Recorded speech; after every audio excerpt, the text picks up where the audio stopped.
My favorite question to ask clients is, hey, you're currently spending $10,000 a month or $100,000 a month. Why are you not spending $200,000 a month?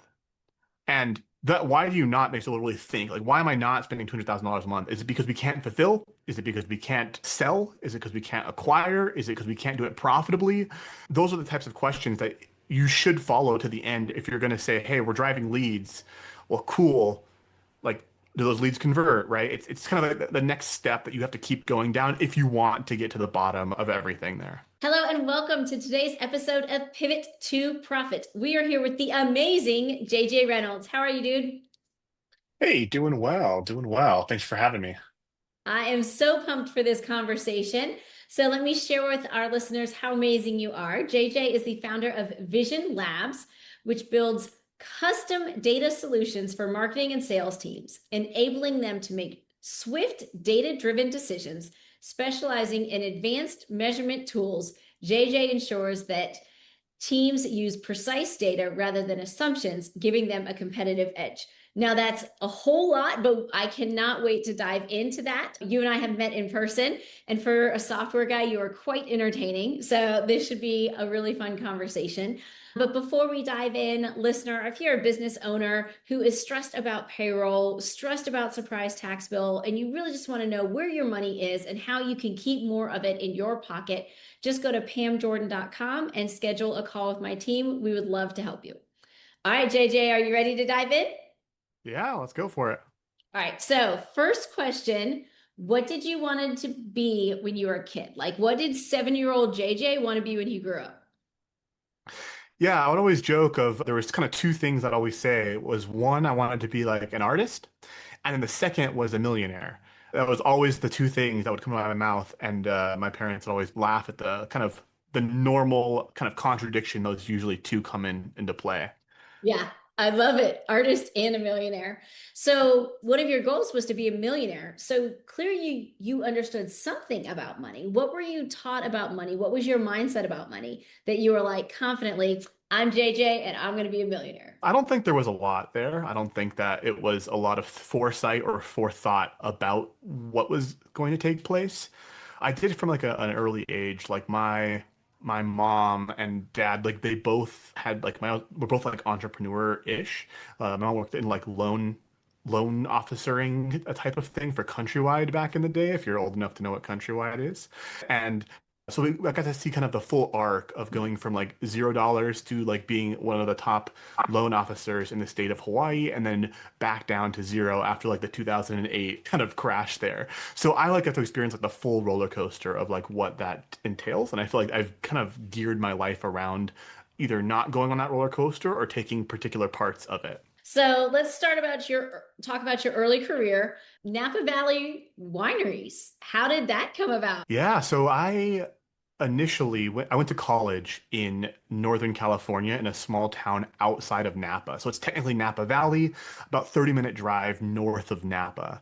And so I was a college student, and the first thing I knew how to do was create videos.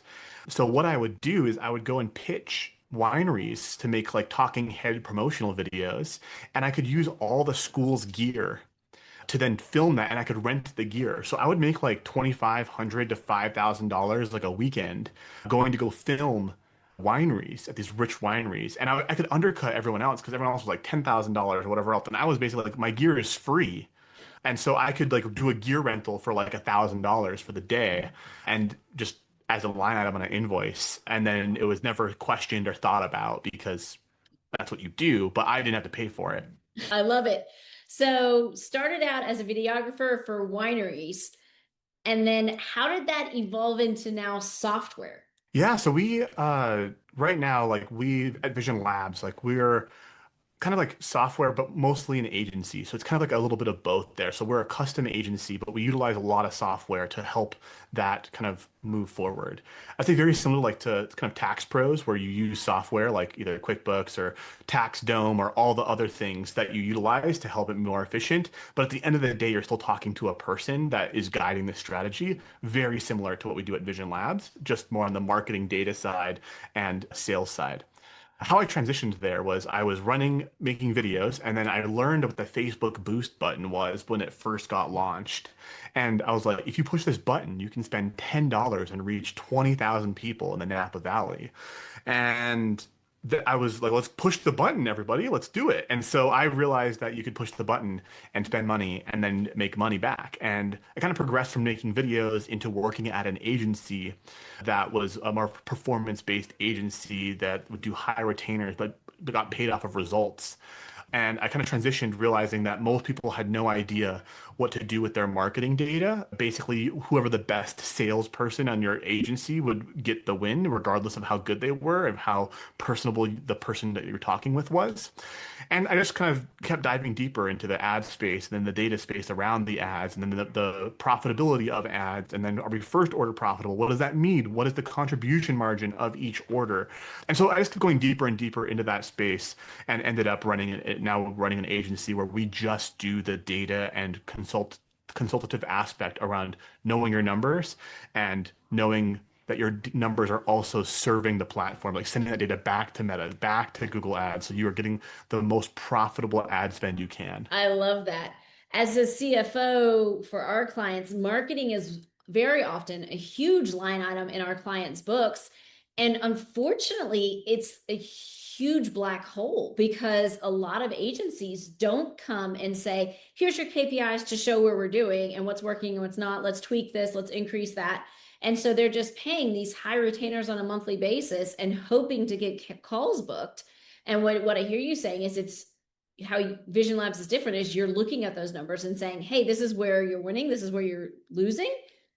Let's do something different. So when was Vision Labs born? When was it like JJ's out on his own? I'm going to do this myself. Yeah, so like technically, legally, it's the same entity that I started in college when I was doing those videos. Like if you were to look at the actual incorporation, we are technically Media Authentic DBA Vision Labs. And so 2018 is kind of the official impetus of everything. I'd say 2021 is when it really was Vision Labs. Like that's when we were actually kind of the service offering was locked in, the core team was kind of growing. And so 2018 is the like soft launch, and 2021 was when we actually kind of said, let's go for it. In that evolution, one thing that you said is that the number one thing that a business needs is vision. And if you don't have that vision, you're stuck. So walk Yeah. me through your logic there. Yeah, so we built this thing called the data order of operations. Step three is what are you trying to do? It's like your vision plan. And this is like a great conversation to have with your accountant, your CPA, etc. Everybody, if you're listening, is what are you trying to do? Because there's a lot of differences as far as like how much you should spend based off of what you're trying to accomplish. And knowing what you're trying to accomplish will reflect what your numbers are. And I'll give you a great example of this is say you are running let's just say like a med spa that's a local service med spa. And I come to you and say, hey, how much do you want to spend to get a butt in the seat? Right? And most people have no idea, no concept of what that would even look like. And that's the core problem is if I said, I'll cut you an infinite check till you make $5 off of every appointment, guaranteed after everything, how much should we spend and how much should this check be for? And that is usually the problem that most people come to us where like they're either running ads on an agency, they have someone managing the website, they have all these different things that are happening. But then we come to them and say, what are you trying to accomplish? And we work backwards, kind of similar to I guess probably an accounting methodology of like, let's work backwards, but we're not an accountant. Like we are not at all. We don't have any access to no QuickBooks or nothing. But we say, hey, okay, how much do you think your cost of goods are? And this is very difficult for people that don't understand what that looks like. And so let's just say you, on average, sell $100 thing and it costs you 1 hour of time to fulfill and you bill at $50 an hour for the people, you now have a $50 margin. You Right. then have to add in your other expenses that might be fixed for the month, your OpEx, if we're Right. getting technical here. And that might be like, hey, we're going to divide this by the number of bookings we can have per day, and let's just add on $20 per booking. So we're at 70. So that $30 is basically like a contribution margin, kind of, not really, but it more or less is for the sake of Okay. simplicity. Yeah. And so that $30, you get to say, okay, are we acquiring a customer for more or less than $30 if we want to break even or make money on day one?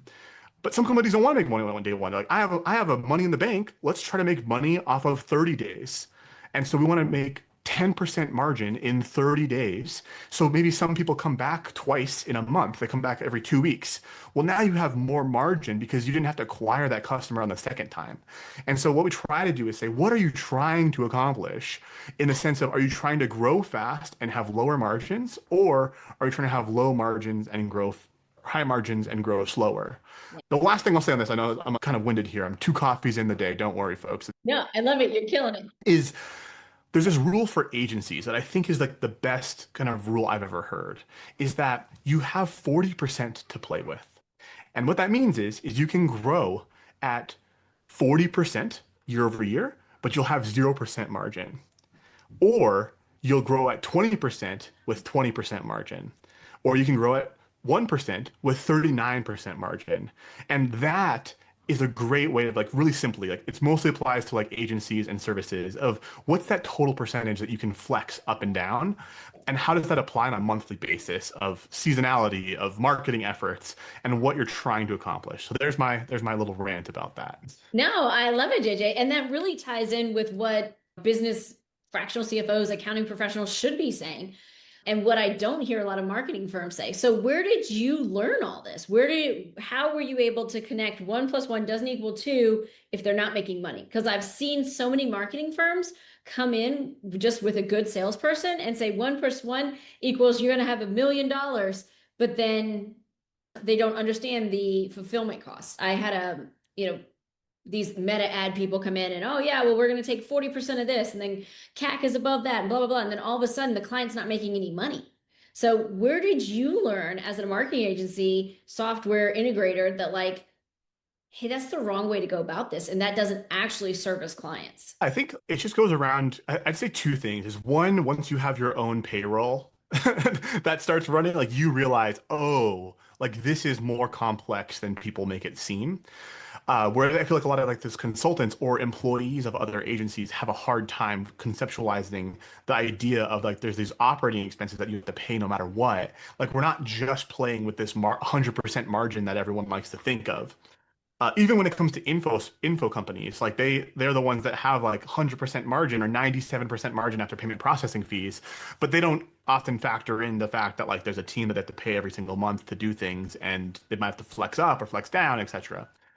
I learned it, I think, from just following the thread to the end of saying, hey, if we spend $1, why would we not spend $10? And that's my favorite question to ask clients is, hey, you're currently spending $10,000 a month or $100,000 a month. Why are you not spending $200,000 a month? And that, why do you not, makes it really think, like, why am I not spending $200,000 a month? Is it because we can't fulfill? Is it because we can't sell? Is it because we can't acquire? Is it because we can't do it profitably? Like, are we profitable? How profitable do you want to be? Do you need to be? What do you need for an investment thing? Like, how much cash on hand do you need to, like, if you have a 90-day sales cycle or a 180-day sales cycle? Those are the types of questions that you should follow to the end if you're going to say, hey, we're driving leads. Well, cool. Like, do those leads convert, right? It's kind of like the next step that you have to keep going down if you want to get to the bottom of everything there. Yeah, absolutely. And it's crazy how so many marketing firms, software integrators aren't asking the right questions of their clients. I think it's a hard balance. Like, it really is. I actually just had a call with, like, our marketer, like, in-house, who helps us with Vision Labs. The problem is that to be a great marketer, you have to be, I'd say, like 90% focused on how do I create these next moments that don't exist yet. They don't exist. There's no numbers to go off of. You're just making something that you think should exist or should happen. And then that 10%, I would say you should be looking backwards as, say, like, what happened. And I'd say that's kind of similar to accountants, where most accountants, and this is a broad generalization, is like you're looking backwards, right? We're closing the books off of what happened over the last 30 days, 90 days, this quarter, etc. And we're looking at what happened, but we're not looking at necessarily like what we were trying to do. Like, hey, Forward view. yeah, you're like, hey, usually like an accountant, and like they kind of divide is like accountant and finance is looking forward and projections and all that jazz, like, whatever. But that is usually the case where what were you trying to do is usually lost when everyone's reviewing their numbers. We made 10 sales. I'm like, cool. Were we trying to make 100 or were we trying to make one? Like, what was the difference? It makes and a lot of agencies, especially in the marketing, like growth agencies, have that problem of they don't set a target. They just say better.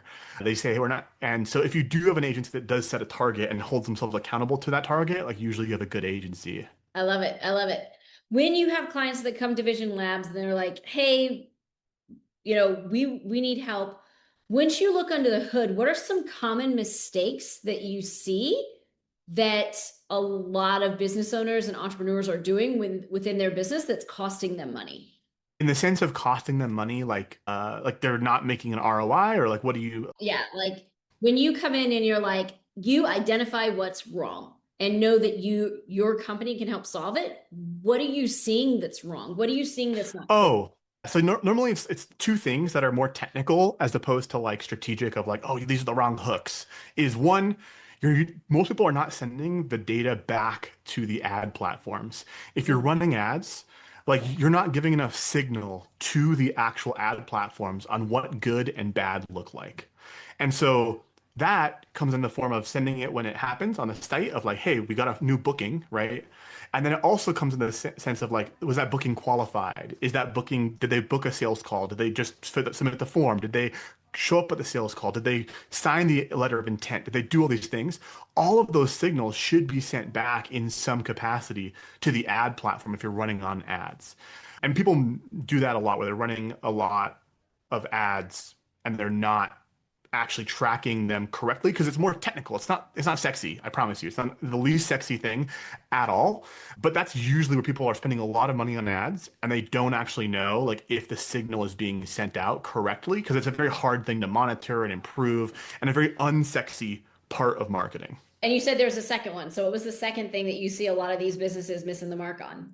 The second part is that you don't understand what the expectation of the customer's value is supposed to be.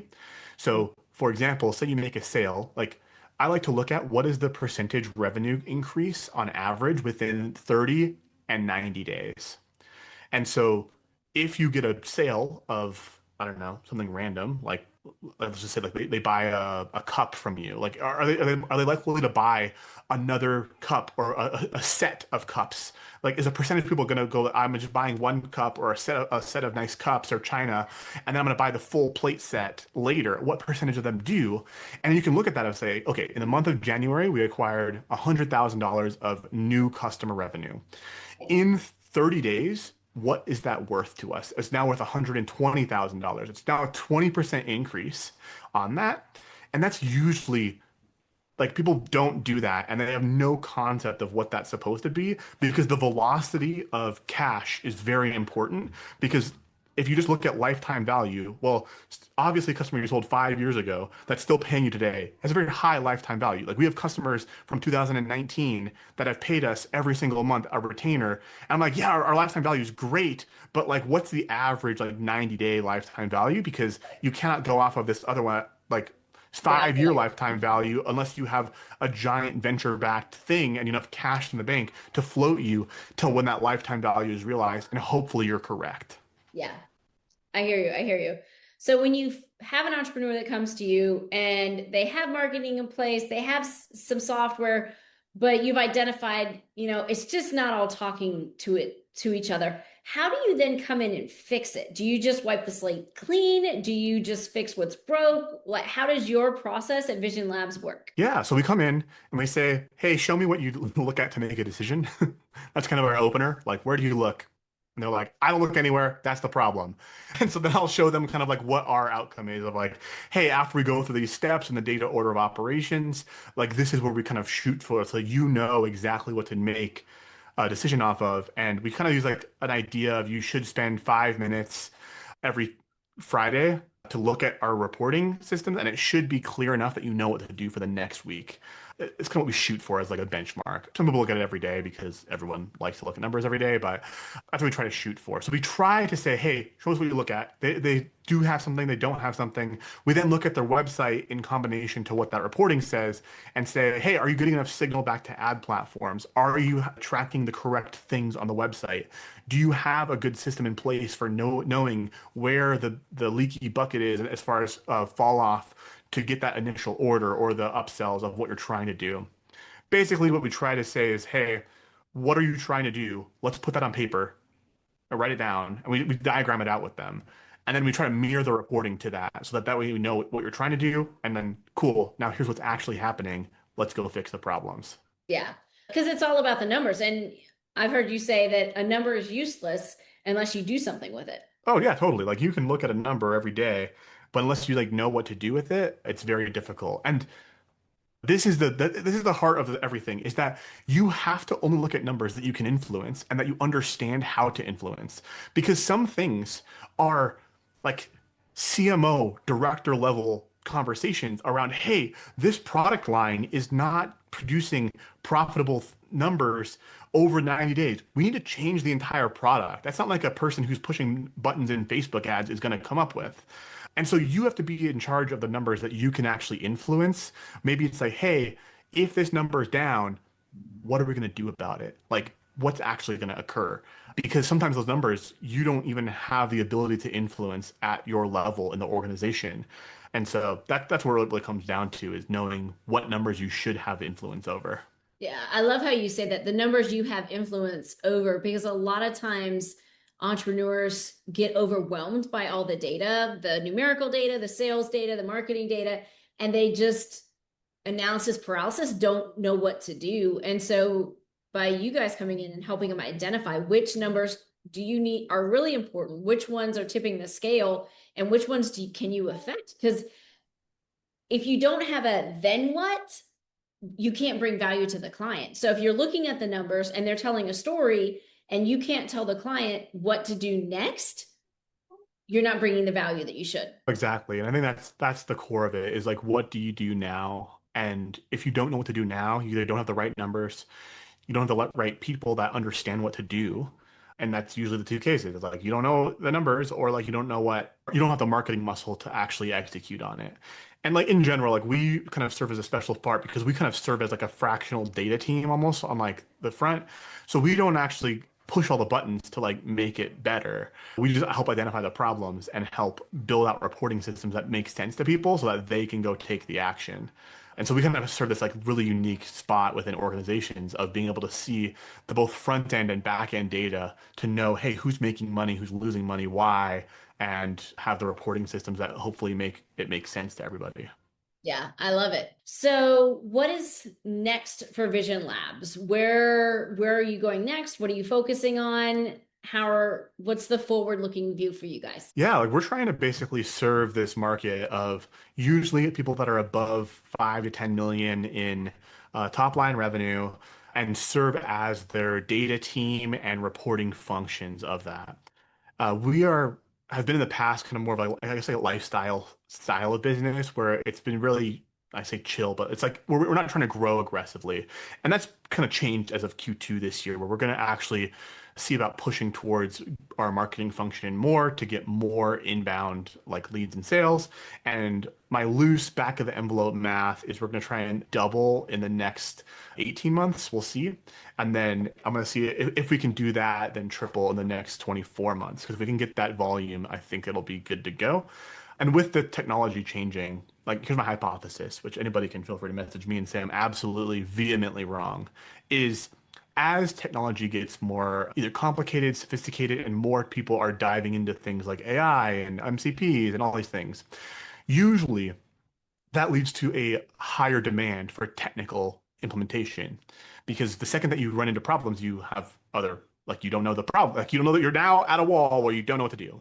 And so we're going to try and hopefully ride this wave of both implementation, strategy, and execution to grow over the next 36 months. It's kind of our timeline, but like looking at 12 months, 24, and 36 to hit those goals. So, as a business owner who is very numbers driven, which I love because as an agency, I do not see that very often.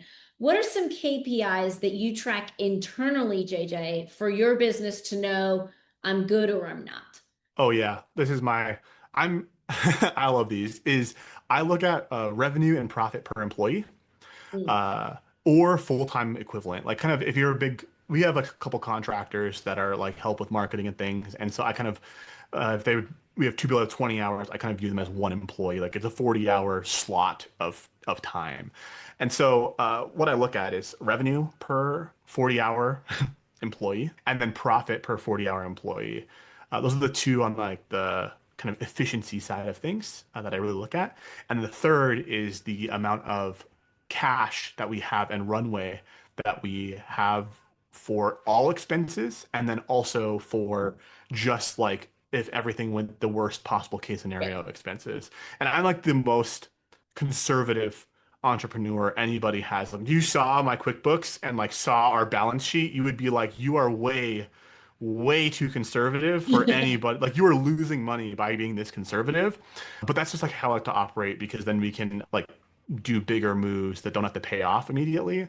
And so those are like the three numbers, right?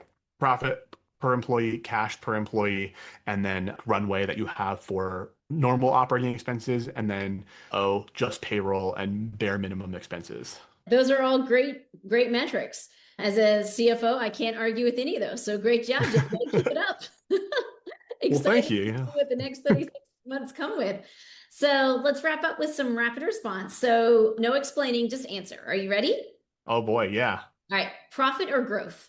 Profit. What's one business expense you'll never cut no matter what? Slack. What's the best money advice you've ever received? Pay yourself first.